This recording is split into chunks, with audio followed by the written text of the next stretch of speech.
Bien, esta tarde me toca presentar a mí. Buenas tardes a todos y a todas. Mi nombre es Ana Ramió, del Campus Docent Sant Joan de Déu de Barcelona. Gracias por seguir la propuesta de conferencias abiertas que en este curso académico hemos organizado el profesor David Lorenzo, del Campus Docent Sant Joan de Déu, el profesor Gerardo Díaz, de San Rafael Ciencias de la Salud, Universidad de Nebrija, y yo misma, con el apoyo de nuestros centros y de la formación institucional llevada a cabo por la señora Imma Roig. Les invito a saludar tanto al profesor Gerardo como al profesor David, si quieren ahora, en un momento, antes de continuar con todo. Pues un saludo desde Madrid, desde el Centro Universitario San Rafael Nebrija y la Fundación San Juan de Dios, y simplemente aprovechar para un mensaje de gratitud. Gracias a todos los que una vez más se han conectado y nos están apoyando en esta propuesta formativa, y gracias al equipo técnico de la Fundación San Juan de Dios que nos da soporte, gracias a Laura y a María Jesús, que son las que permiten que la técnica no nos juegue ninguna mala pasada en esta tarde. Un saludo a todos y confiemos, estamos seguros de que la sesión de hoy nos dejará también conocimiento y ensanchado el espíritu en estos días que la tradición católica nos invita de una manera especial al haber iniciado ayer el tiempo de Cuaresma. David.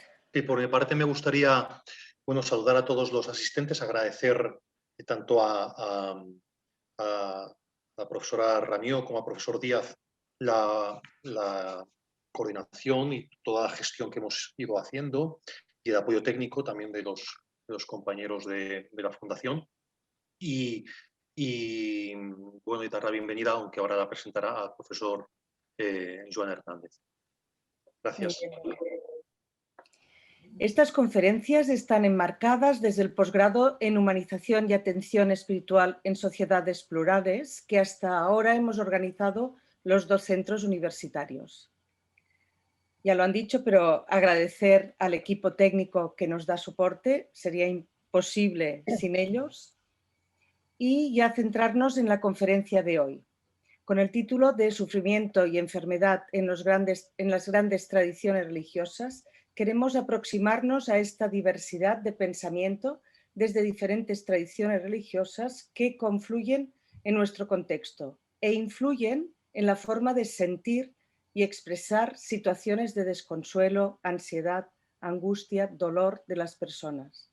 Este conocimiento nos puede ayudar a la hora de acercarnos a ellas y acompañarlas en su dimensión espiritual.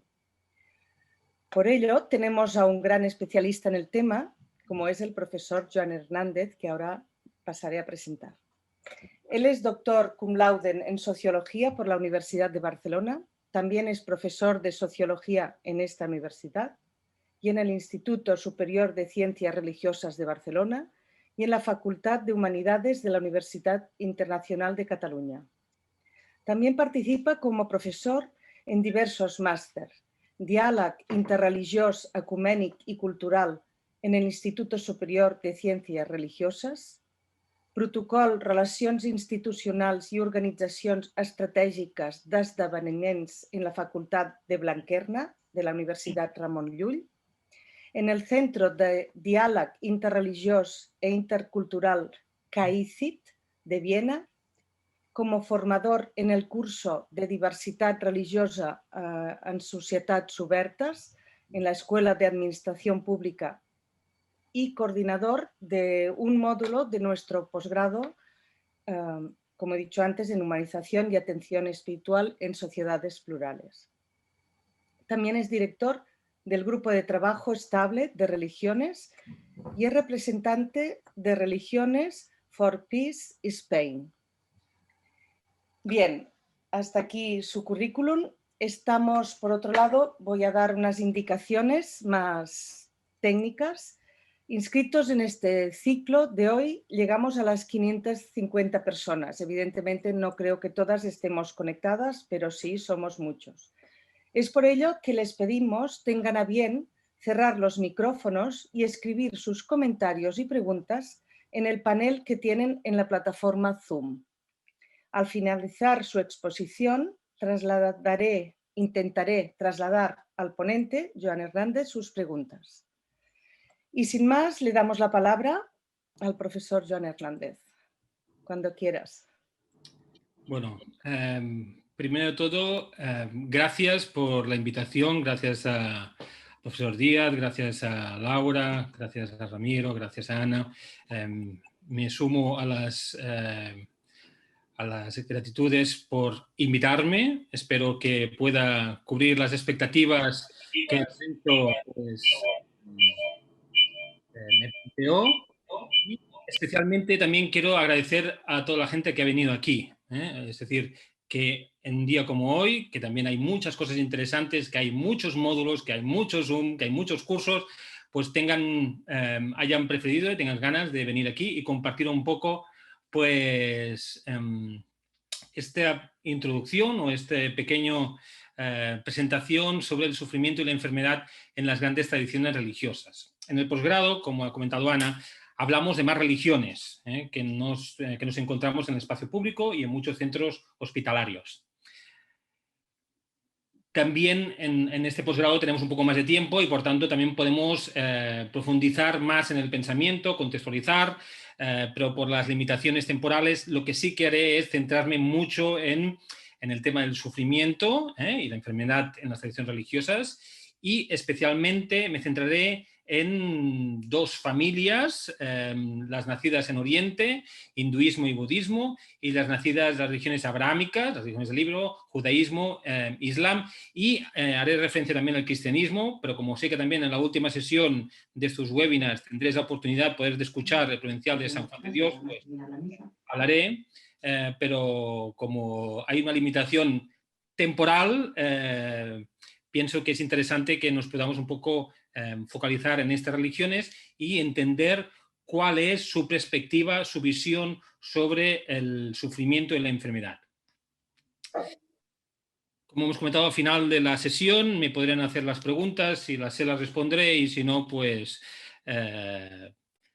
no las podré responder. La dejaremos para cuando nos veamos presencialmente. En artículos científicos y en diarios recurrentemente se hace la siguiente pregunta, ¿no? ¿Ser religioso ayuda a vivir mejor? En uno de los artículos, que han sido distintos artículos científicos y diarios, en uno se afirma que la meditación, la oración, disminuyen el riesgo de problemas cardíacos y aumentan un 30% la telomerasa, enzima que se relaciona con la longevidad de las células. Y también se dice en estos artículos que las personas que poseen un sentido de la trascendencia gozan de una mayor fortaleza a la hora de afrontar los retos y dar sentido a sus vidas. Cuando yo leo estos artículos, lo primero que se me viene a la mente es, la siguiente pregunta es responder ¿y por qué las religiones? ¿No? Es decir, ¿cuál es su mensaje? Que si esto es cierto, fomentan a esta fortaleza a la hora de afrontar estos retos con sentidos. Intentaremos un poco en el día de hoy vislumbrar estas preguntas, este reto. Las religiones, en todas ellas encontramos obviamente elementos comunes. Son los ritos, los mitos, el tema del sagrado y lo profano, que a veces no tenemos muy claro en nuestra sociedad que exista, pero sí existe lo sagrado y existe el espacio de lo profano. Existe también, y muy importante, la idea principal de la salvación. De hecho, algunos autores, como Ramón Paniker, en el cual pude trabajar con él decía que uno de los elementos que conforman la religión es que todos tienen un mensaje salvadorífico.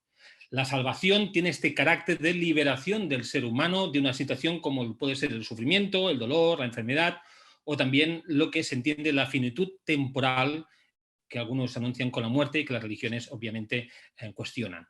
Una salvación puede ser entendida como un esfuerzo personal, es decir, un camino de cada uno, una perfección de nosotros, muy presente sobre todo en las religiones nacidas en el Extremo Oriente, las religiones que llaman kármicas, o también entendida como una salvación que puede ser dada por el destino, por la gracia de Dios, que viene, no hace falta que sea únicamente como una vía única de esfuerzo personal. En la realidad, la realidad existencial del dolor y el sufrimiento son el gran reto lanzado a la experiencia religiosa, ya que se propone la salvación, pero el dolor y el sufrimiento siguen existiendo y no desaparecen. Es decir, hablamos de la salvación, hay una salvación, pero el dolor, el sufrimiento, la enfermedad siguen existiendo, no desaparecen. Entonces, ¿cómo es posible? Para ello, todas religiones, de forma algunas diferentes y otras muy próximas, como veremos en el día de hoy, responden a la pregunta del sentido del sufrimiento y proponen todas ellas formas para integrarlo existencialmente en nuestras vidas. No es solo responder al sentido del sufrimiento, el porqué del sufrimiento, sino también cómo lo puedo integrar yo en mi vida diaria. Ya que el problema del hombre y la mujer no es solo sufrir, sino qué hacemos con el sufrimiento. Y hablamos del sentido del sufrimiento, no solo del dolor físico, sino también el sufrimiento se acepta o se rechaza, se integra o se entiende de formas muy diversas con personas también de cosmovisiones distintas. Por eso la religión, como fuente de sentido, responde a la vida y a la existencial, ¿no? Como algunos autores definen, el mundo del sentido es sin duda alguna el mundo de las religiones. Religiones nacidas en Asia. Nos centraremos en el hinduismo, el budismo. Digo que hay más. En casa nuestra tenemos los Sikhs, tenemos otras religiones muy presentes, pero hoy me centraré en estas dos, perdonen, pero prefiero entrar en dos con profundidad que muchas y como mínimo podemos analizar algunos de esos elementos. El hinduismo. Lo primero que es necesario decir es que es difícil definir qué es hinduismo. ¿Vale? Es una auténtica familia de prácticas religiosas. De hecho, fue uno de los retos que tuvieron los ingleses, los británicos, cuando llegaron como colonia inglesa en la India, ¿no? Establecer qué es hinduismo y qué no es hinduismo. De hecho, hinduismo se llama a sí mismo Sanatana Dharma, ¿no? La religión que siempre ha existido. Lo que sí es que esta familia de prácticas religiosas emparentadas entre sí, vienen de una tradición milenaria, con una gran experiencia, vinculadas todas ellas más o menos a los Vedas, que datan del 1800 a.C. al 1500 a.C. No podemos definir las características de las diferentes tradiciones hinduistas, pero sí podemos apuntar algunas ideas que son las más influyentes en el mundo hinduista y también en Asia en general, como ha pasado también en la tradición religiosa budista. Algunos dirán si budismo es religión o no, esto lo hablaremos un poco después, lo veremos, o la jainista, por ejemplo, que son ideas como, por ejemplo, vemos aquí, ideas del Dharma, el tema del samsara y el tema del karma, que intentaré hablar brevemente, en el que sea con un poco de introducción. Cuando paro es porque paso la diapositiva y se me desaparece el botón y tengo que ir a buscarlo. El Dharma. ¿Qué es el Dharma? Para el hindú el Dharma está presente en los Vedas, es la doctrina, es la ley que impregna todo. De manera metafórica, poética, y dicen que es el baile armónico cósmico sin contraposición, donde estamos todos inmersos y que implica la existencia de leyes físicas y sociales. El hecho de existir, que existimos todos nosotros, implica estar sujetos a la ley del Dharma. De hecho, en uno de los textos hindús más importantes, que es el Mahabharata, que hay un capítulo que es el Bhagavad Gita, pero el Mahabharata es como todo, es un poema épico, es el poema épico más largo que tiene la humanidad, recoge las enseñanzas védicas y se basa en responder a aquella pregunta que en algún momento nos hacemos todos como seres humanos, y es ¿cuál es el sentido de la vida? ¿Qué hacemos en esta vida? ¿Por qué sufrimos? ¿Dios quiere que exista el sufrimiento? ¿Existe el bien y el mal? ¿Y por qué esto, el sufrimiento, la enfermedad, me ocurre en cierta manera a mí? El ser humano necesita respuestas. Son preguntas que forman parte del Dharma. Al vivir en este mundo nos hacemos estas preguntas, algunos en un momento determinado, en momentos cerca de la muerte, en otros en momentos de la enfermedad, en otro momento de crecimiento. En algún momento dice la tradición hindú que es normal en la ley del Dharma que nos hagamos estas preguntas. Entonces, cuando el maestro se le pregunta ¿de qué va el Mahabharata?, él responde, el Mahabharata habla de ti. Es decir, que si alguien me pregunta un texto para empezar a entender las grandes tradiciones hindús, yo le diré, pues le invito a leer el Mahabharata. Dicen que cuando uno lee el Mahabharata se transforma, cambia su vida. Bueno, Los sabios recopilaron estas enseñanzas de los Vedas, que son los Upanishads, y en ellas se explica que toda realidad hay que entenderla como un infinito ciclo cósmico de creación y destrucción. El envejecimiento, la enfermedad y la muerte son los tristes recordatorios de la naturaleza del samsara. Aquí lo tenéis. El samsara, esta rueda de las reencarnaciones, infinito ciclo cósmico de creación y destrucción. Y por tanto el samsara es parte de nuestra existencia. Nuestra vida humana actual es renacimiento más por parte del ciclo infinito de existencias en infinitos universos. Esto es el samsara. Nuestra vida actual no es sino un infinito eslabón más en una rueda eterna. De hecho, para muchas religiones orientales, especialmente el hinduismo, que nos reencarnamos no es una cosa muy buena, sino que venimos aquí porque tenemos que aprender. Lo mejor es no acabar, no reencarnarse. La existencia misma es, pues, necesariamente, dice el hinduismo, dolorosa. Vivir implica dolor y muerte, infinitas veces además. Permanecer en el ciclo de samsara, esta rueda, es una condición dolorosa en sí, sí, más allá de un sueño mejor o peor en el cual todo el mundo vive. La calidad de la reencarnación, donde vivo, cuál es, cómo se viene condicionada según el mérito, los méritos que haya acumulado según esta acumulación de méritos puede ser de vidas anteriores o de lo que haga yo actualmente. De hecho, cuando a alguien se le pregunta si quiere saber cuál es... ¿Se me oye? ¿Sí? Cuando alguien pregunta y quiere saber cuál es su acumulación según el karma, se le responde, mírate el presente, porque el presente es el resultado de tu karma pasado. ¿Quieres saber cuál será el karma futuro? Mírate el presente, porque lo que hagas ahora será lo que fundará tu futuro. La salvación no puede ser sino escapar de esta eternidad de sufrimientos, fundir aquello que permanece en todas las reencarnaciones. Y por tanto, el objetivo es este centro de mi ser, este alma, que ellos dicen Atman, fundirla con el absoluto, Brahman, que es Dios, de manera que ya no exista condicionamiento, existencia y por tanto sufrimiento. Cuando mi ser, cuando yo mismo, cuando lo que hay dentro de mí descubro que es Dios mismo, lo veo, lo identifico y tengo la experiencia de ello, ya no hay división entre lo exterior y lo interior, entre una cosa y la otra. Esto es la ignorancia. Sino que entonces ya veo que todo es creación de Dios, todo es Dios y todo es uno. En el hinduismo dice, donde hay sufrimiento es porque hay ignorancia, creemos que estamos separados y por tanto hay karma. Y si hay karma, hay dharma, hay ley. Esta ignorancia se usa mucho también en textos budistas, no solo hinduistas, y se suele representar, como veis aquí en el PowerPoint, por una anciana que camina a tientas perdidas a ciegas. La ignorancia de que nos pensamos que las cosas son separadas y que en verdad no es todo forma parte de Dios, sino que son cosas inconexas y no están interconectadas. La ignorancia, que no es falta de conocimiento, provoca la sensación de esta diferenciación entre que rompe esta unidad esencial que es Dios. ¿Sí? Dios es no dualidad. Entre Dios y la persona no hay dualidad. Entre lo que es real y lo que es real, entre el sujeto y el objeto. Brahma es todo y está por encima de la dualidad.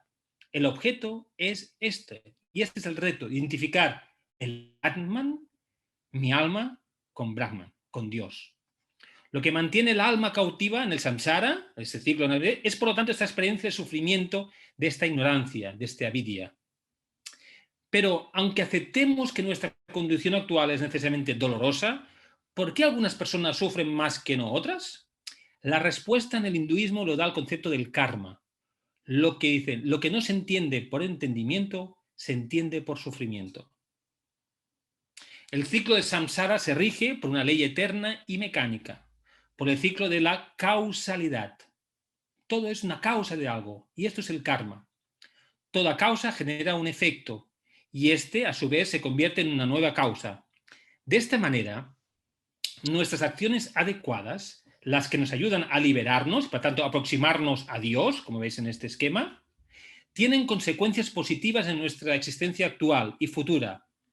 Si identifico mi yo auténtico, siento que no me falta nada. Brahma, Dios, lo siento más próximo de mí. Y entonces la meditación me faculta para entrar en espacios más profundos, una experiencia directa de mi realidad trascendente. Y cuando regreso al mundo que vivo cada día, relativo, el mundo de ilusión, lo hago desde una experiencia nueva y renovada y veo que el mundo entonces ha cambiado. Pero las acciones que nos encadenan aún más al ciclo de existencias, porque refuerza esta mentira de nuestra personalidad, también tienen consecuencias negativas y por tanto nuestra vida actual como las futuras, ¿no?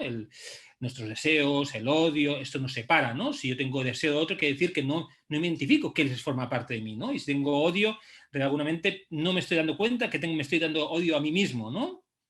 Cuando los seres se involucran en acciones egoístas, se vuelven vulnerables al sufrimiento. El placer no es la solución para evitar el dolor, dice el hinduismo. El placer y el dolor son causados por las mismas dualidades o pares de opuestos. Nuestro objetivo debe elevarse por encima de ambos. De esta manera, nuestro sufrimiento actual es consecuencia de nuestras acciones anteriores. Solo mi caminar me llevará a la salvación, superar la ilusión de mi personalidad. Mi alma caminará hacia la liberación. Para concluir, podríamos establecer que, en general, el hinduismo reconoce las siguientes como las principales causas del sufrimiento.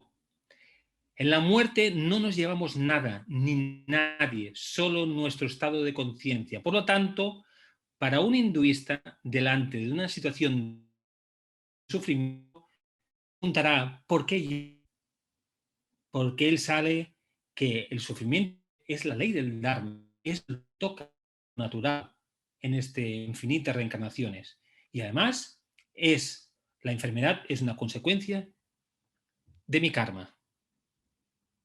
Para el hinduista, el samsara es este eslabón del camino de vida para aprender y mejorar. En este punto que podemos dar sentido a nuestro acompañamiento. A una persona hindú, ¿cómo acompañamos? Pues acompañarlo en ver que siempre se puede crear un karma más positivo, más bueno. El budismo. Siddhartha, el Buda, en el siglo VI a.C., nace en el mundo de las ideas del hinduismo, no nos vamos muy lejos, y asume esta cosmovisión también propia de incluyendo la realidad del Dharma, el samsara y el karma, aunque tiene ciertos matices propios. Para el budismo, la experiencia del sufrimiento, que no es el dolor, sino es el sufrimiento, es la clave de su propuesta filosófica y para algunos también religiosa, porque tiene este mensaje salvadorífico.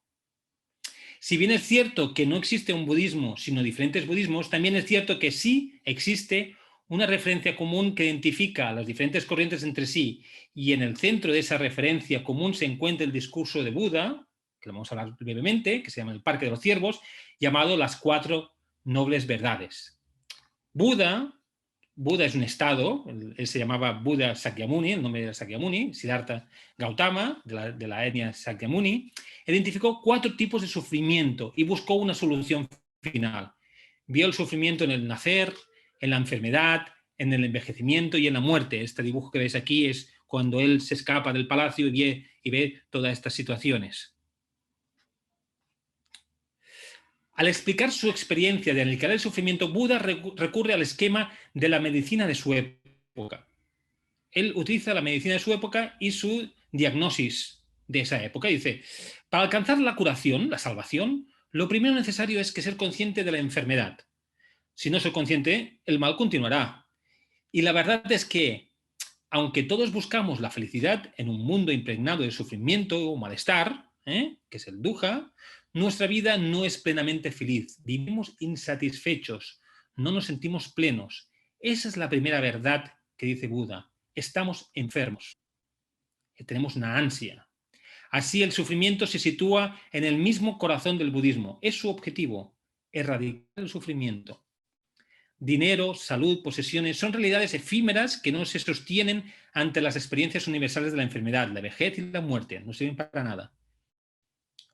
Hasta los momentos de placer o de paz intensos no son más que sufrimientos dorados, momentos. Por cuando una vez dejados atrás, los miramos con nostalgia y apego, con suave sufrimiento que nos indica que ahora, en este momento, no somos plenamente felices. Por eso los buscamos. Estamos enfermos y, por tanto, sufrimos. Hay apego. Pero no basta con ser conscientes. Obviamente, vale, ya estoy enfermo. Vale, ya soy consciente. ¿Y entonces qué pasa? Para curar al enfermo hay que conocer las causas de la enfermedad, ¿no? Es la segunda verdad que dice Buda. La causa del dolor es el deseo, la posesión, el apego. Con ello, Buda no se refiere a los pequeños deseos de la vida cotidiana, ¿no? Al café, escuchar una clase por webinar, no. Sino el deseo que mueve nuestra existencia. Buscamos que la posesión de las cosas nos dé la paz definitiva. Buscamos una paz llena, auténtica. Que la fama, el dinero, el buen nombre, el cuerpo sano nos calme. Y ninguna de estas realidades puede hacerlo. No porque no quieran, si es que no pueden. Todas esas cosas, el nombre, el cuerpo, todas esas realidades del mundo son impermanentes y van a desaparecer. Si tú quieres una persona y la quieres poseer, tarde o temprano la vas a perder y entonces sufrirás. Por lo que su consuelo solo puede ser caduco. Vivimos ante la caducidad de un mundo en constante cambio y esto es una realidad. Todo es esencialmente fugaz. Nada nos podemos agarrar. Nos podemos agarrar que nada nos podemos agarrar. No nos permite escapar del dolor más que momentáneamente e ilusionalmente. El problema no están las cosas, somos nosotros los que, aquí recoge el tema de los ignorantes, equivocamos el camino y pedimos a la realidad aquello que no nos puede dar. Y como el Buda asume la cosmovisión hinduista, esta situación no solo nos concierne a esta vida, sino que nos mantiene atrapados en infinitas existencias en el samsara, esta rueda de reencarnaciones. Nuestra insatisfacción actual, nuestra infelicidad, entonces es eterna. La tercera verdad dice que es posible la liberación definitiva. Esto es la buena noticia. Puede haber una paz absoluta. Es el fin del ciclo del sufrimiento, dice Buda. La supresión radical de los deseos y pasiones nos conduce a una serenidad, una tranquilidad absoluta. Es lo que los budistas llaman el nirvana, que siempre digo a mis alumnos que aparte de ser un grupo de música, es un estado donde nos sentimos llenos. Buda, el iluminado, ha llegado al fin del camino y puede señalar a otros la senda. Esto es ser maestro. Y es posible, dice Buda, curar. Y aquí entra la cuarta verdad, que es que nos muestra el camino. Es lo que hablan ellos, el octuple sendo. Tenéis aquí que es una correcta visión, un correcto pensamiento, una palabra, una acción, es decir, y una parte de conducta ética, una parte de entrenamiento mental, una parte de... Siempre a través de hacer el bien. Quien le sigue en este camino, para los budistas, se acerca a la iluminación. En el budismo dice que uno de los problemas que tenemos es que no saber qué nos pasará nos produce sufrimiento. La propuesta del budismo, por tanto, es superar el sufrimiento desde la raíz. Los patrones de estados mentales neuróticos surgen por unas causas, como el apego, y unas condiciones. La retroalimentación nos da más y más sufrimiento. La meditación, como propuesta de descanso, es el cese del ciclo de esta retroalimentación, ver las cosas tal como son, no que la mente pues se involucre más y más y se quede atrada en y aumente, ¿no? Y como unos prismáticos aumente una sensación que sea el sufrimiento, sino que a través de la meditación vemos la realidad. Todo este camino lo tiene que hacer por eso uno mismo. El budismo pone el centro en la experiencia. Para el budismo, como a veces gente habla, no hay Dios, sino que se pregunta por el lugar de Dios, en lugar de si hay Dios no, ¿cómo hacemos? ¿No? El budismo no entiende que sea necesario creer en un Dios creador para alcanzar el nirvana. No necesita. Lo que no significa que no afirme o que niegue su existencia. Por eso se llama que normalmente es una religión atea, pero no es sin Dios específicamente, porque Buda ni manifestó su existencia ni negó su existencia. Aunque después textos posteriores se sobreentiende que no hay un Dios, obviamente, abrahámico. Es a través del karma, que hemos hablado, esta causa-efecto, como este dominó, que nadie ni nada dispone de nuestro futuro, solo nosotros. El karma es el que nos hace libres. Por ello, calificar al budismo como ateo, pues seguramente no es exacto. Buda nos propone recorrer el camino divino mismo a través de su experiencia. Perdona, Joan. El budismo... Perdona, ¿Sí? Joan, un segundo. ¿Podrías ampliar la pantalla, expandir el PDF que tiene? Es Ya que no está lo estamos expandida, ¿eh? viendo. ¿Sí? Vale, de acuerdo. Ahora se ve mucho mejor. Mucho mejor. ¿Sí? Sí, muchas gracias y perdona. Vale. Sí, podéis parar, no hay problema. Es a través del karma, es decir, eso lo he dicho. Entonces, el budismo, ante el sufrimiento, no aporta solo una visión o solución individual para uno mismo. En el budismo se afirma que la sabiduría de comprender la verdad naturaleza de cada uno, la naturaleza de la realidad, conlleva necesariamente la más profunda compasión, que es lo que se conoce como bodhicitta, por el sufrimiento de todos los seres. Y por tanto, el compromiso inquebrantable de ayudarles a encontrar la liberación de los otros, definitiva de sus sufrimientos, también nos influye en la nuestra, porque estamos interconectados. Es lo que se llama la compasión con acción y sabiduría. Para ello, y como conclusión en el caso del budismo, en un mundo cambiante, el budismo dice impermanente e interrelacionado, donde le pasa, si no amplío no leéis, que todo el mundo dice no leéis, no se entiende, todo está relacionado, lo que le pasa a uno está relacionado con los otros. El dolor es inevitable, pero el sufrimiento, dice el budismo, es evitable y depende de tu fortaleza interna y de tu momento. Meditar es la propuesta, esta manera del sufrimiento. En el budismo, en el acompañamiento, no hace falta lamentarse, no hace falta llorar. La serenidad y el amor, como esencia y energía propia de nuestro ser, es la llave para empatizar y acompañar el sufrimiento. ¿Sí? Cuando hay entierros budistas, no se llora. Es este amor, esta serenidad, que ayuda, según el budismo, al proceso pues, de muerte o de traspaso.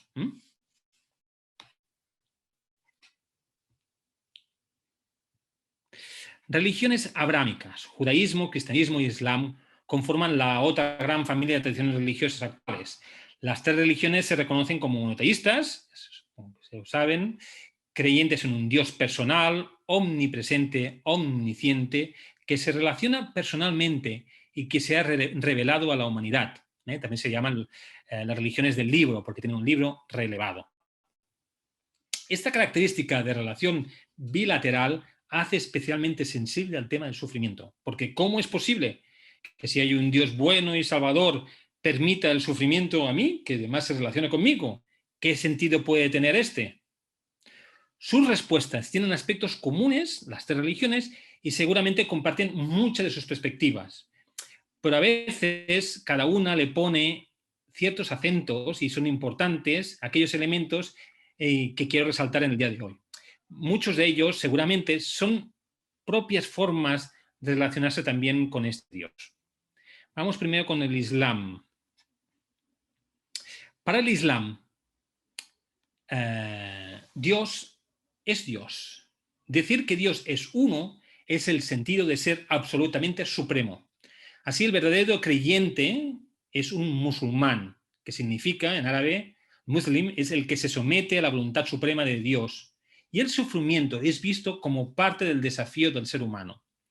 Dios no ha creado el mundo y se ha apartado de él, dejándole a su autonomía, sino que lo recrea a cada segundo, por lo que cada instante se fundamenta absolutamente en Dios. Todo acontecimiento histórico, personal, tiene su raíz primera en Dios, incluido el sufrimiento. Nada sucede si no es su voluntad. Desde la cosmovisión musulmana, Dios como creador y el conocedor de todo, de todas las criaturas y de todos, y como el creador, Él es el conocedor de lo que hay y de lo que se tiene, y mejor que nosotros mismos. Hay una ley en la ley 11, que dice, nada de lo que sobreviene en sí, nada de lo que sobreviene es sin permiso de Alá. El que crea a Allah, Allah significa Dios, habrá guiado su corazón. Allah es conocedor de cada cosa.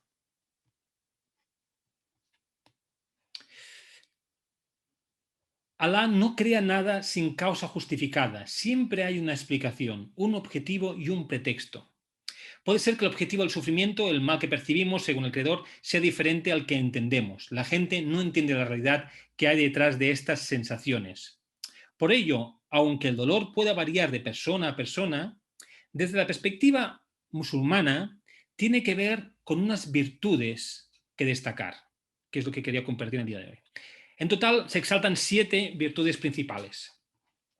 La primera es que encontramos, por ejemplo, un beneficio en este sufrimiento biológico que surge del contacto de este dolor, la activación de todas las alarmas de nuestro cuerpo. Y una consecuencia directa de estas alarmas significa que nos toca hacer bondad y una consulta médica. Este dolor es una virtud porque él nos prevé que no haya un empeoramiento mayor sin darnos cuenta. En el caso del sufrimiento, los musulmanes además tienen miedo del castigo en el más allá y se preparan para que cuando llegue el momento, en aquí, este sufrimiento recuerda que el castigo en el más allá evita que nos descarrilemos. La segunda es la virtud. El hecho de pasar por un dolor nos pone en una tesitura de paciencia. Una resistencia pide paciencia. Si tenemos pecados que no están aceptados por nuestra fe, es una forma de purificación de nuestras acciones. Por eso el profeta, en un hadith, que son unos dichos de los profetas, le preguntaron, ¿qué gente está más afectada por el dolor o por las malas situaciones? Dice, el ser humano tiene sufrimiento, depende de su grado de fe, de su religiosidad. Más religiosidad, más sufrimiento, ya que pone a prueba esta espiritualidad, esta creencia. Y el sufrimiento no cede hasta que uno se purifica, se queda limpio. De hecho, hay una sura, la 94, que dice, no hemos enviado a una ciudad ningún profeta sin haber castigado a su gente con la miseria y el padecimiento para que pudieran humillarse. Es decir, que todo el mundo tiene que pasar por esta purificación y el sufrimiento como purificación. La tercera es el sufrimiento puede corregir la trayectoria y despertar la conciencia de su realidad. Dar el sufrimiento según el grado de fe que le hace poner situación de remordimiento que hubiera podido ser peor si hubiera continuado en ese camino de no conciencia. La persona se da cuenta cuando se despierta. La cuarta virtud, la tenéis en el PowerPoint, es el sentimiento. Un sufrimiento conlleva un sentimiento y es una muestra de vida. Con sufrimiento, con enfermedad, sentimos que estamos vivos. Si no sufro, no tengo enfermedad, significa que no existo. El no sufrimiento es la muerte. 5. El sufrimiento no nos educa para sentir lo que sienten los demás. Si no sufres, difícilmente puedes sentir lo que sienten las otras personas. El ejemplo es cómo pasar cuando se hace el Ramadán y no se come, se pasa hambre. Esto, pasar hambre, nos ayuda a ponernos en marcha con este sufrimiento con otras personas que no comen y por tanto también favorece a que en el mes de Ramadán la gente da su limosna, el diezmo. Es un beneficio no solo personal, sino también hacia los otros, hacia la comunidad, hacia las ciudades y las naciones. El sufrimiento nos educa en la personalidad, nos hace tener decisiones firmes en nuestra manera en que merece esta persona. El musulmán debe estar a la altura de estas circunstancias. El sufrimiento da la capacidad de volver a probar a pesar del fracaso. También proporciona placer, el hacer lo que toca. La coherencia interna, a pesar de las dificultades, hace un fortalecimiento espiritual como persona. Y el séptimo es el sufrimiento ayuda en el desarrollo de los pueblos, de las civilizaciones. Sin este sufrimiento, dicen los musulmanes, no habría llegado a las civilizaciones el avance científico. Por sufrimiento de unos se ponen en marcha las capacidades de otros.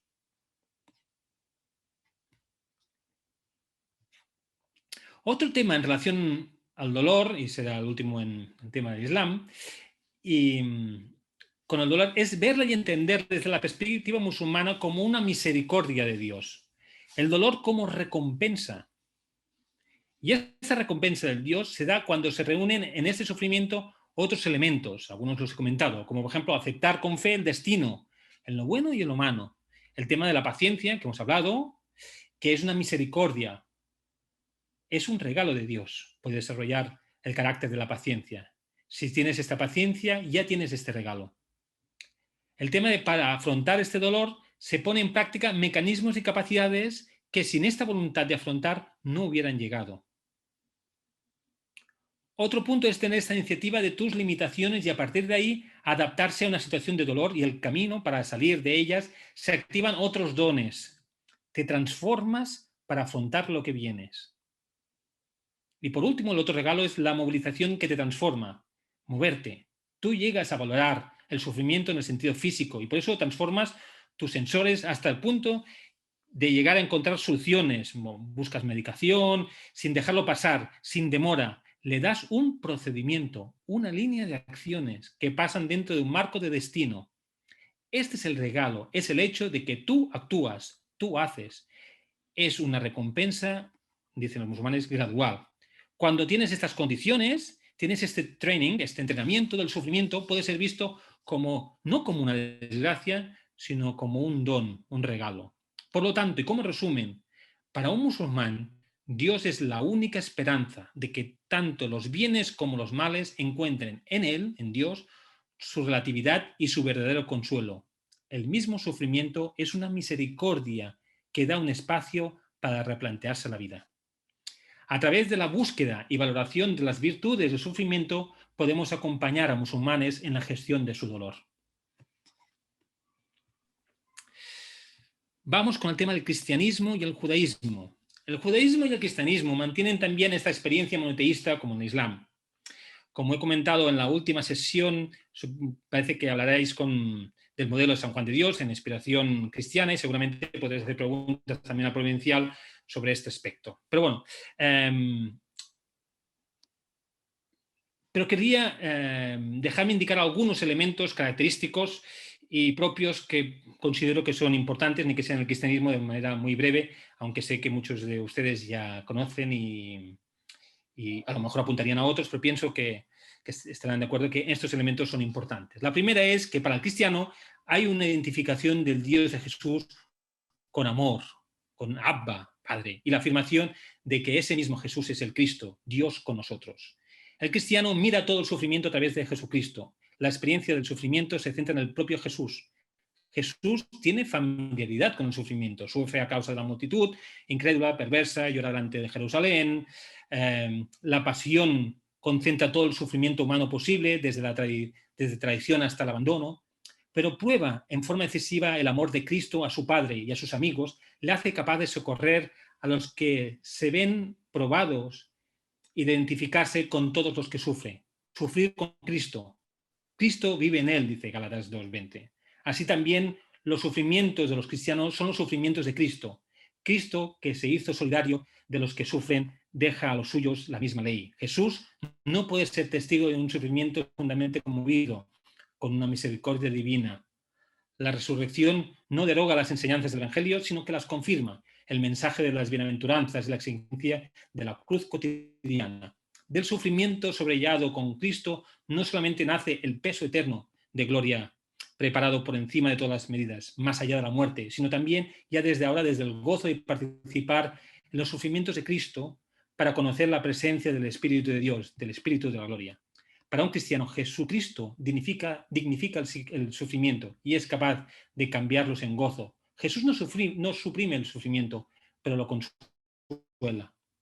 Las religiones monoteístas entienden el sufrimiento como un valor de intercesión y de redención.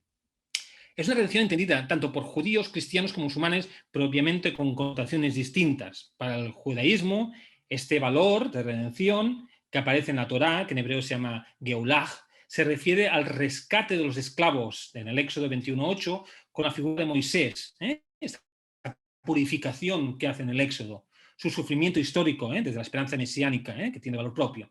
Para los católicos es en Jesucristo, salvación del género humano, llevado a cabo la muerte injusta de Jesucristo y la resurrección, liberando a los cristianos de la esclavitud del pecado y de la muerte. Y para el Islam también, la redención, pero se logra siendo un musulmán y no haciendo ninguna acción que pueda perder la identificación con el Islam, siendo de fe sincera y realizando acciones virtuosas. ¿Cómo podemos entender el sufrimiento desde la perspectiva judía? ¿Cuáles son los elementos destacables? Sin intención de hacer ahora una explicación exhaustiva, marco algunas de estas relaciones del judaísmo con el sufrimiento, con la enfermedad. Para el judaísmo, nada se le escapa, obviamente, también a Dios. Yo hago la luz y creo las tinieblas, yo hago la felicidad y provoco la desgracia, Isaías 45:7. En el judaísmo se nos comenta que Dios tiene una relación real y personal con nosotros más allá de si le reconocemos o de si esta es recíproca, y siempre está reajustando nuestro mundo en respuesta a nuestras decisiones de libre albedrío. Desde el judaísmo se pregunta, bueno, ¿cómo un Dios tan poderoso, bondadoso, poderoso, que lo sabe todo, permite vivir situaciones difíciles? ¿No? Ataques, terroristas, enfermedades, angustia, problemas económicos que estamos viviendo. Dicen los judíos que Dios es el educador por excelencia, en Salmo 73:17. El valor purificador del sufrimiento como valor educativo, el de una corrección. Paterna, materna. Es el maestro por excelencia. ¿Cuál es la función de un educador? Un buen maestro es aquel que tiene dos funciones principales. Uno, sacar el potencial oculto de sus alumnos. Y dos, corregir a sus alumnos en aquellas cosas que están haciendo de forma errónea y caminarlos para un camino correcto. El concepto del sufrimiento judío es exactamente este. Todas las pruebas que nos pone Dios en la vida son situaciones de crecimiento que se trata de sacar el potencial oculto que no lo estamos viendo. De hecho, en hebreo, la palabra prueba en hebreo es nisayón, cuya raíz es nes, y tiene la misma raíz que la palabra nes milagro. Y es que los dos tienen algo en común, y es revelar algo que está oculto. Toda función de una persona es revelar el potencial oculto que no sabe que se posee y que sale al exterior cuando tiene que ponerse en contacto con él. La otra función es aprender que cuando hay alguien que está haciendo algo equivocado, es cuestionarse y pensar qué estoy haciendo mal, incorrecto, aprender a ver qué me está comunicando el Creador, ¿no? Los sabios judíos dicen que Dios nos está constantemente hablando y dando mensajes. La cuestión es escuchar. ¿Cómo escuchamos? Escuchamos simplemente viendo lo que pasa en la vida, pero ¿dónde me duele? ¿Qué me duele? ¿Acaso lo que me duele es un valor importante o es un capricho? Las preguntas es un modo recurrente en el judaísmo, ¿no? El concepto del judaísmo de sufrimiento es que es una escuela de progreso. Ese sufrimiento, que muchas veces emocional es muy difícil, son los eslabones en el crecimiento y sacan lo mejor de nosotros. Y se nos corrige cuando estamos equivocados o equivocadas. Esta es la visión de la realidad. Hay una razón de las cosas y Dios confía en nosotros y en nuestro potencial. Por eso en el Talmud, es el libro de la tradición oral judía, nos da directrices para evaluar nuestro sufrimiento. Si nos encontramos en una situación dificultosa, cuál es su grado, tenemos que realizar estas 3 pasos o preguntas. La primera es revisar nuestras acciones. Quizás estamos siendo amonestados para nuestro propio bien, para que mejoremos o para que abandonemos rasgos o comportamientos negativos, ¿no? De nuevo, esto no es un castigo visto por los judíos, sino que son estos empujoncitos de nuestro amoroso Dios entrenador que quiere que triunfemos. La segunda es si hacemos una autoevaluación y no nos parece que esta es la causa que tenemos que evaluar nuestro uso del tiempo. A lo mejor es ver que le estamos desperdiciando nuestro tiempo, ¿no? Nos movemos, no estamos aplicándolo en el estudio de la Torá, en la ley de Dios, ¿no? Dios nos da una ley para que la apliquemos. Él desea que estudiemos más que ninguna otra cosa, que apliquemos la ley.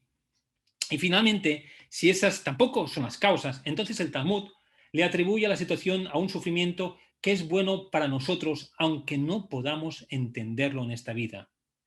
Después de hacer todo lo que podemos, hay muchas veces en que la razón detrás de nuestro sufrimiento sigue siendo un misterio y le tenemos que dejar espacio en nuestras vidas a ese misterio. Su objetivo es siempre el mismo, ¿no? Solo cambiar las formas y los métodos. Reacciona ante cada una de nuestras elecciones y decisiones y mueve el tablero, Dios, para prepararnos para el mejor escenario en base a nuestras decisiones. Dios hace esto para guiarnos y ayudarnos. Y porque en el judaísmo, aunque exista el sufrimiento, consideran que todo es un regalo. Lo justo no existe. No podemos compararnos, sufrir porque todos morimos en momentos distintos y tenemos formas distintas, por lo que importa no es el final, sino lo que hacemos cuando estamos aquí con lo que se nos da. Y si la vida, sí, para el judío la vida es importante y tiene sentido, entonces el dolor, si la vida no tiene sentido, el dolor no lo tiene, pero si la vida tiene sentido, el dolor lo tiene. Sirve para algo. Creer en el dolor no tiene ningún sentido, puede ser más doloroso, dice el judaísmo, que el dolor mismo. El significado le permite a la persona tolerar el sufrimiento y fortalecerse. Y como último es que para un judío hay una vida después de la muerte. Solo una vida después de la muerte, en donde se hace un recuento final, le da a las idas y vueltas de esta vida un propósito más elevado. ¿Cómo podemos enfocar entonces un acompañamiento a alguien judío cerca? El psicólogo judío Viktor Frankl, algunos lo conoceréis en su libro El hombre en busca del sentido, que hizo un libro que inspiró tanto horror y asombro a partir de sus relatos de experiencias en el campo de concentración, nos brinde enseñanzas cruciales sobre cómo acompañar en la búsqueda del sentido en la vida judía, ¿no? En ese momento, ¿no? Dice, cuando ya no podemos cambiar una situación, somos desafiados a nosotros mismos. ¿Y cómo podemos acompañar? Pues acompañar en el llorar y en el orar. Las lágrimas no son muestras de debilidad y emana de un alma que no teme quebrarse. Dice Frank, no hay necesidad de avergonzarse de las lágrimas, porque las lágrimas atestiguan que un hombre tuvo el mayor de los corajes y el coraje para sufrir. Otro es el sentido del dolor de los demás.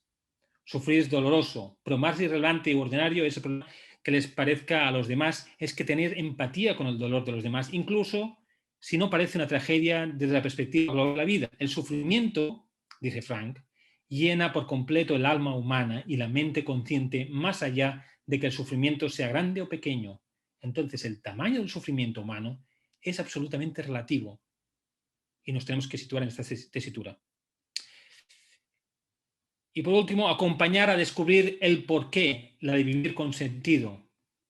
Ayuda a preguntar, ¿qué da sentido a mi vida? Todos los días deberíamos levantarnos y preguntar por qué, desde la perspectiva judía, por qué estamos aquí. Y al final de cuentas, un hombre no debía preguntarse cuál es el significado de su vida, sino reconocer qué es lo que debe hacer en ella. En pocas palabras, la vida le plantea a cada persona un desafío y la persona solo puede responder con su propia vida. Lo que uno espera de la vida no importa, lo que importa es lo que la vida espera de uno. En esta oración, que es una manera de acompañar en el sufrimiento, desde la perspectiva judía, los judíos tienen una oración que dicen el Refuah Shlema, que consiste en un rezo de Dios rogándole por la pronta y total recuperación de una o varias personas enfermas. Porque el judaísmo cree que en el alma también rige la salud física. Por lo tanto, pedimos una sanación física y espiritual. Y para concluir, expresar que en el acompañamiento del sufrimiento, más allá de las particulares de cada religión, todas las religiones tienen actitudes compartidas, como son el amor, la empatía, la compasión, la confianza, la búsqueda del sentido o la gratitud. Por eso, muchas gracias por escucharme.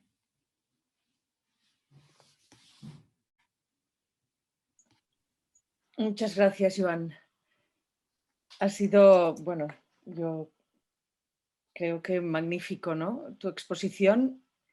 Ahora vamos a esperar a ver si en el panel del chat del Zoom los diversos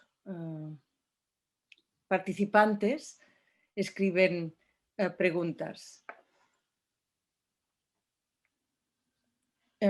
Mientras tanto, yo empezaría por una actual, ¿no? Dado que leyendo tu currículum estás en el diálogo interreligioso, ¿no? En diálogo de las religiones, así, muy en síntesis, va avanzando, ¿cómo va este tema? Esta mañana he tenido una reunión vía Zoom, donde había el responsable de la Iglesia Ortodoxa de España por Portugal, una persona con musulmán, de la Federación Judía. Hemos tenido reuniones esta mañana para hablar de los temas. El diálogo interreligioso, de hecho, siempre digo, es más fácil diálogo interreligioso que intrarreligioso. El diálogo entre religiones es más fácil que el diálogo dentro de cada confesión religiosa. Cuando más hermanos somos y más próximos es cuando hay más y es cuando hay más dificultad de hablar. Lo que pasa es que el diálogo interreligioso nos ayuda a posicionarnos también en una tesitura de cuando yo hablo en relación con mi religión, también tengo que escuchar mis otras voces de mi propia religión. Es decir, que el diálogo interreligioso también implica un diálogo interreligioso. Muchas gracias. Somos muchos, somos muchas. Por favor, ¿quién tiene preguntas? ¿Alguna pregunta que pueda hacerse ahora que tenemos al profesor Joan Hernández? Y que sea fácil, ¿eh?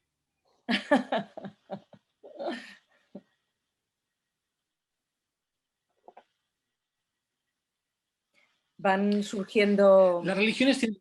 Gracias, perdón. Sí, hay comentarios. Sí. Comenta una persona, ¿no?, que las religiones tienen muchos puntos en común. Las religiones tienen muchas cosas en común y también cosas diferentes, ¿vale? Hay tendencias de gente en el mundo de diálogo interreligioso de ver las cosas en común. Y hay gente que tiene tendencia a ver las cosas demasiado diferentes. A mí me gusta ver las dos cosas. Hay cosas en común, pero también hay centros distintos. Y la diferencia no nos tiene que asustar. Porque en hecho está también, es como en el diálogo interreligioso, por ejemplo, no se busca la unión. En el diálogo ecuménico se busca la unión de los cristianos, ¿no? En los dogmas. En el diálogo interreligioso se busca la armonía entre las religiones. Y cada instrumento tiene que tocar su instrumento y su melodía. No hace falta que la trompeta toque la partitura del trombón y realmente cuando hay armonía hay la sinfonía. Y lo pasa mismo con un jardín, ¿no?, de flores. Es bonito que haya distintos tipos de flores, ¿no? Dan la belleza.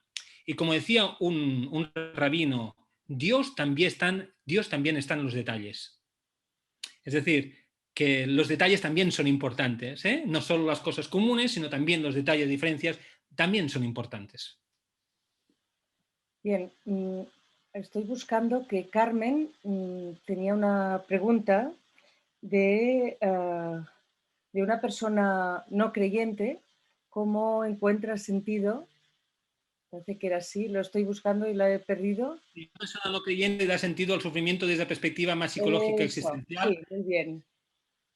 Esto ya nos vamos a otra conferencia, ¿vale? Nos vamos a otro tema, ¿vale? ¿Por qué? Porque de hecho también nos planteamos distintos escenarios, ¿sí? Y en nuestra vida diaria, supongo que Carmen, que nos conocemos, encuentras distintos escenarios. Encuentro el escenario de esa persona que es creyente, que es como he enfocado yo, ¿sí? Después hay otro escenario que es personas que tienen cierta creencia, aunque no tienen una práctica. Entonces, cuando viven un sufrimiento, entran en relación con esa práctica y entonces entran también en cómo se posiciona ese sufrimiento en relación a una creencia que no son una práctica diaria. Y aquí entramos en otra tesitura. Y después hay otras personas que no se consideran creyentes o que se consideran humanistas y entonces tienen otros valores, ¿sí? Son escenarios distintos, ¿eh? Y por tanto necesitarían identidades y cosas y análisis distintos, ¿sí? De hecho, en el curso que hacemos en el posgrado hacemos también esta visión, y analizamos esta visión de las personas que no se manifiestan creyentes en una religión específica, ¿no? Y es interesante ver, ¿no? ¿Por qué? Porque en el judaísmo, en el cristianismo, en el judaísmo ya, mucha gente se siente judía de cultura, pero no de religión, ¿no? Es decir, se sienten judíos. Uno pregunta, ¿pero cómo puede sentir una persona judía de religión, pero de tradición, pero no religiosa? Bueno, no practica, no es observante, no practica los dogmas religiosos, pero sí que en su vida cotidiana hay aspectos culturales que están involucradas en cosas religiosas, ¿no? Y ahí está la relación, ¿no? ¿Y qué pasa con estas personas cuando entran en este momento de esta vida, ¿no? Como Mahabharata, ¿no? Que entran en este cuestionamiento, cómo se relaciona con su religión, pues que le rodea, ¿no? Ya sea familiar o no, cómo se relaciona, ¿no? Y aquí también cada uno, bueno, es una situación muy interesante, casualística distinta. Muy bien, Joan. Mira, me parece que es el hermano Kim que dice, nosotros nos preguntábamos por qué las religiones son tan distintas entre ellas. Es otro Kim, no soy yo. Perdón. Pues Kim se pregunta, hace esta pregunta, ¿no?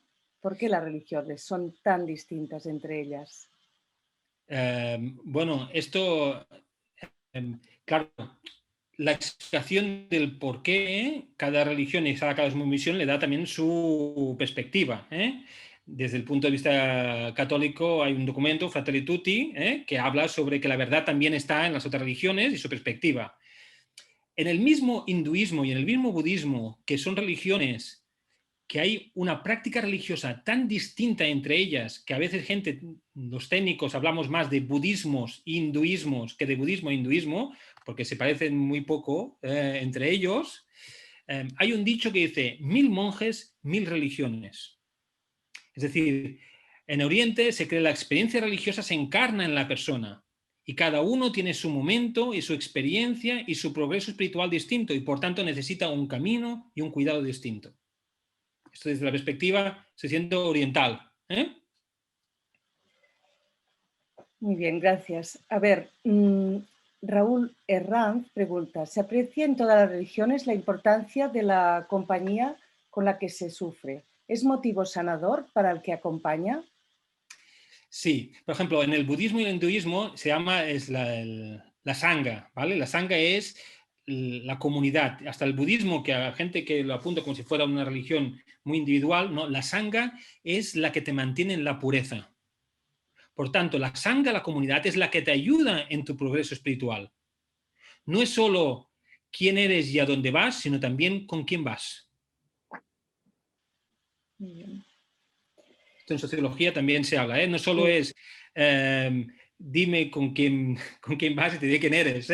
¿Por qué? Porque depende, esto en el mundo actual lo vemos, es decir, mis padres el ordenador no lo utilizaban mucho, pero cuando empezó sus amigos a utilizarlo, también lo utilizaban porque si no, no se podían comunicar. Es decir, necesidades y prácticas de los otros nos influyen en nuestra vida, porque somos dependientes, interdependientes, una sociedad independiente. Muy bien. Miriam pregunta, ¿cómo diferencia la espiritualidad de las religiones? Bueno, esto es otro tema es difícil, ¿vale? No es un tema fácil, hay distintas teorías y yo puedo decir lo que yo creo sobre este tema, ¿sí? Para mí, espiritualidad y religión obviamente están vinculadas, no son la misma cosa. La espiritualidad, es decir, este ejemplo no sé de dónde lo leí, si fue, porque a veces lees las cosas y al final no te acuerdas de dónde has leído ni de dónde lo has visto, pero me ayudó en este proceso, ¿no? Para mí la religión es como un vaso, ¿no? Que me ayuda a mantener una espiritualidad para que yo la pueda beber, ¿sí? La religión te faculta para seguir un camino, religare y relegere. Religión viene de dos palabras, religare, de unir, y relegere, de observar. ¿Religar con qué? Con el pasado, con la tradición, con uno mismo, con la trascendente, esta espiritualidad. La religión te da este marco también para que sigas un camino ¿sí? Y puedes beber este néctar que es la espiritualidad. ¿Se puede ver la espiritualidad sin religiones? Aquí está el gran debate que emplearíamos teológico. ¿Se puede haber espiritualidad sin religiones? Hay gente que dice que sí, hay gente que dice que sí, pero que hay un peligro. Hay gente que dice que no, que son indivisibles. Lo que sí es que la espiritualidad obviamente implica un espacio diferenciador entre lo sagrado y lo profano. Muy bien. Y en religiones orientales, como por ejemplo en el budismo, donde ellos ven la espiritualidad, ese espacio sagrado, para otros no lo identifican como sagrado. Sagrado puede ser, hay espiritualidad en hacer una caligrafía, porque es este contacto más allá de uno mismo que entra en la profundidad del ser a la hora de escribir un símbolo, en el cual me ayuda a mi perfeccionamiento como espíritu. Tal es así que yo puedo escribir el carácter de pájaro con tanta profundidad que llegará un momento que este carácter se convertirá en un pájaro y saldrá al vuelo. Muy interesante tus respuestas.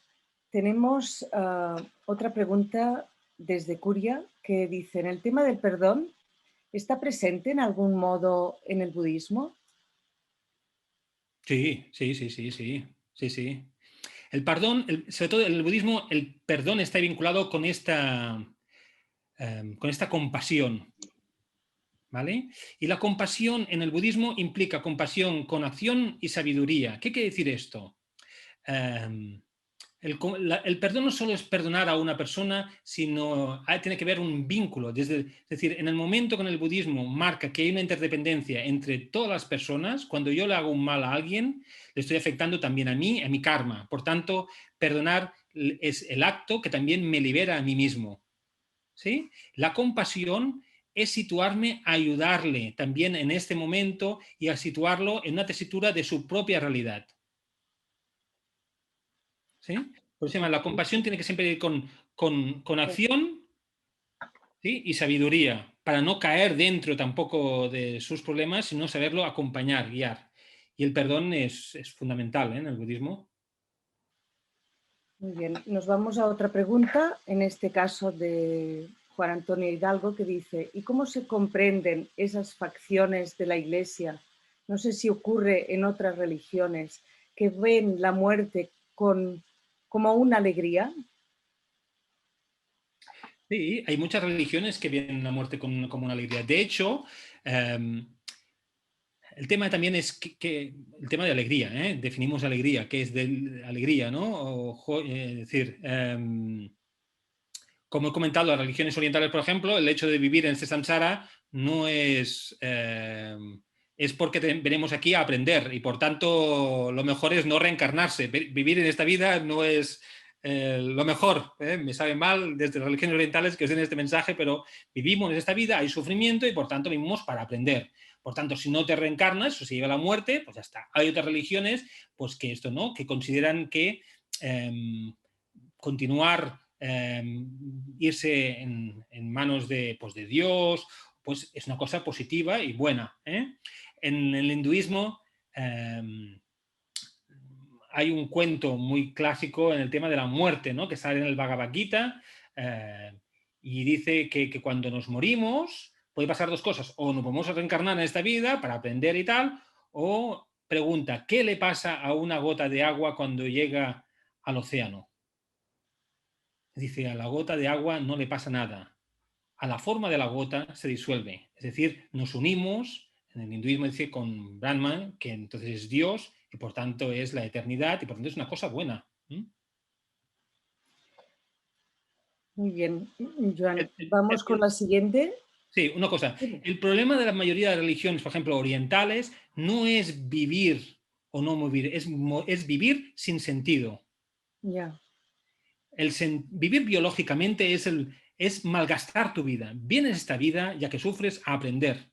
Y por tanto es el progreso. Vivir sin tener un sentido es malvivir. Es como ir a una clase y no aprender nada. Ese es el vivir. Esto es el gran drama en las religiones, muchos en general. Vivimos aquí porque tenemos que buscar ese sentido y para crecer. Bueno, completamente de acuerdo.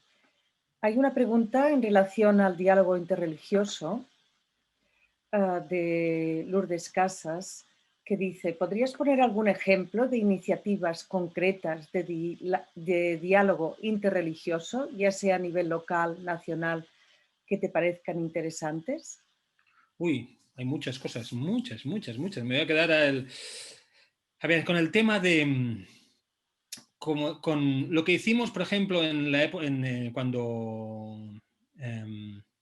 hubo el confinamiento del COVID, Sí. hicimos unos mensajes que se grabaron para hospitales, cada uno oraciones para acompañar a enfermos y familiares, especialmente en la primera época que los enfermos no podían tener contacto con gente religiosa. Después sí que hubo la posibilidad, pero al principio no, pero solo podían los sanitarios. Entonces hicimos llegar mensajes todas las religiones de acompañamiento, pues los musulmanes también lo hicieron en árabe, y esto fue un trabajo conjunto de todas las religiones. Estos son proyectos prácticos.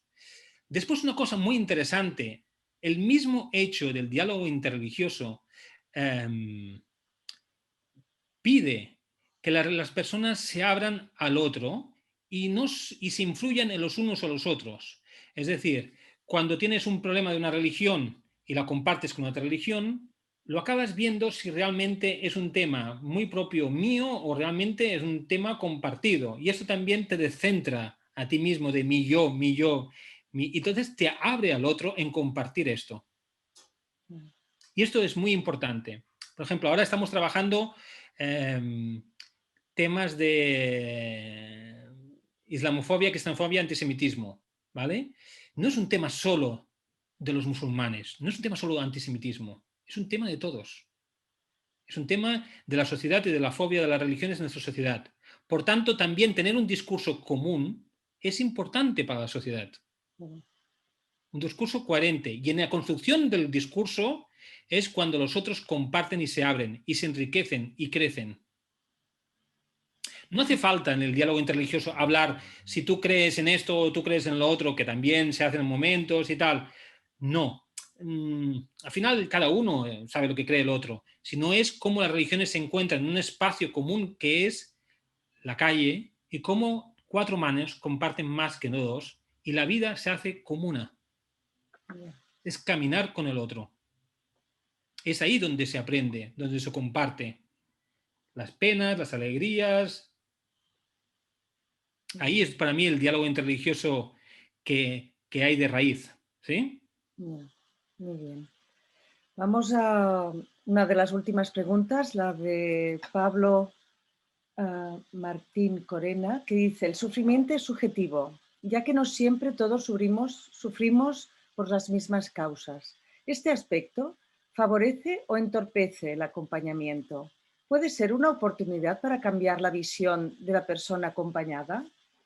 Perdona, ¿puedes repetir la pregunta al principio? Es que no la veo y dime. Dice, el sufrimiento es subjetivo, ya que no siempre todos sufrimos por las mismas causas. Este aspecto favorece o entorpece el acompañamiento. ¿Puede ser una oportunidad para cambiar la visión de la persona acompañada? Yo no sé si es que entorpece, hay gente que acompaña, pero es una realidad. Por tanto, lo que pide es que los que hacen acompañamiento se tienen que adaptar a esa realidad. Acercarse. Exacto. El acompañamiento es acercarse, y acercarse es con las necesidades de cada uno, con sus atributos religiosos, personales, no solo religiosos, sino personales, de vida. Porque si vas con tus esquemas de acompañamiento y así, pues pueden haber algunos que coincidan y algunos que no coinciden. Es como el acompañar, pasa lo mismo que cuando se hace mediación, igual. Necesitas adaptación y es un arte. Es un arte que se aprende acompañando, se aprende acompañando. Y mediar se aprende mediando. Muy bien. Raúl Herranz pregunta, Paniker, además de sacerdote, tenía una gran influencia con el hinduismo y su creencia era acerca de la cosmovisión.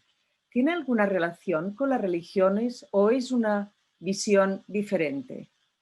Bueno, Kalpaniker tenía, la mitad era, su madre era de la India, no su madre de la India, y su padre no, era catalán, y entonces tenía la mezcla y estuvo 30 años en la India y hizo traducciones del sánscrito, obviamente toda su obra, y él lo dice, no se esconde, es decir, él intenta hacer una fusión Oriente y Occidente, no es el único, ¿eh? Hay otros que también lo han hecho. Y obviamente su experiencia y teniendo dos lenguas religiosas maternas, pues en sus escritos se ve la influencia de las dos cosas, ¿eh? El tema es como siempre, ¿eh? En sociología a veces decimos que 1 más 2 no dan 3, dan más que 3. De hecho, cuando hacemos tesis doctorales, la unión de dos cosas no te da una tercera, te da otra cosa más que la tercera. Y una última, yo creo que ya vamos a ir cerrando este espacio. Vamos a ver casi la última pregunta. En relación a estas acciones interreligiosas, ¿podría ser interesante que la presentación de la religión, espiritualidad, la hubiera hecho cada uno con su religión? Sí, podría hacerse, se podía poder hacer. Después, cuando haces estos encuentros, pues hay, pues claro, si intentas homogeneizar, pues cuando hay mucha gente, discursos distintos y así, pues cada uno... de hecho, todo lo que os he dicho del Islam, de así, ha sido temas que yo he hablado con la comunidad islámica, no son temas que solo, porque para mí la teoría y la práctica tienen que ir unidas. No solo es leer, sino la vivencia religiosa es muy importante. Y yo pienso que yo cada mes reúno las distintas religiones, ¿no? Con mínimo una vez al mes. Hoy esta mañana he tenido reuniones, pero la vivencia religiosa es importante porque no solo explicas creencias, explicas vivencias y experiencias. Sí, claro. Es la vida. Y a veces me dicen los amigos budistas, me dicen, hombre, ¿puedes explicar todo el budismo porque eres más budista que nosotros? Entonces los musulmanes me dicen, no, tú tienes que hacerte musulmán, ¿eh? Y bueno, ahí estamos intentando como mínimo abrir la mente y el corazón, que es lo que... Y bueno, y vas aprendiendo. Y sobre todo con la humildad de que igualmente tú eres un transmisor, nada más, y por tanto transmisor de experiencia. Con conocimiento, obviamente, pues leer y tal, pero eres un transmisor de experiencia. Muy bien, Joan, te damos las gracias. Disculpa si a lo mejor me he dejado alguna pregunta. Hay una última pregunta que dice, ¿crees? De Lucas Alberto Cancela. Dice, ¿crees que siempre que uno sufre hay otro que goza? Cuando gana mi equipo, goza otro, pierde y sufre.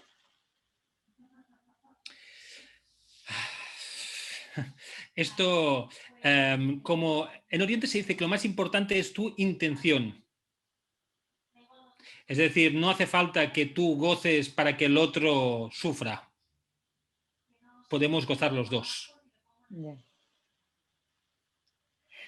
Pregunta difícil, como última.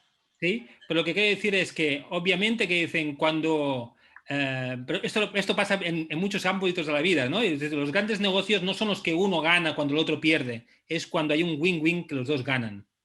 Y en el mundo espiritual los dos pueden ganar, no es necesariamente que cuando uno gana el otro pierda. Claro.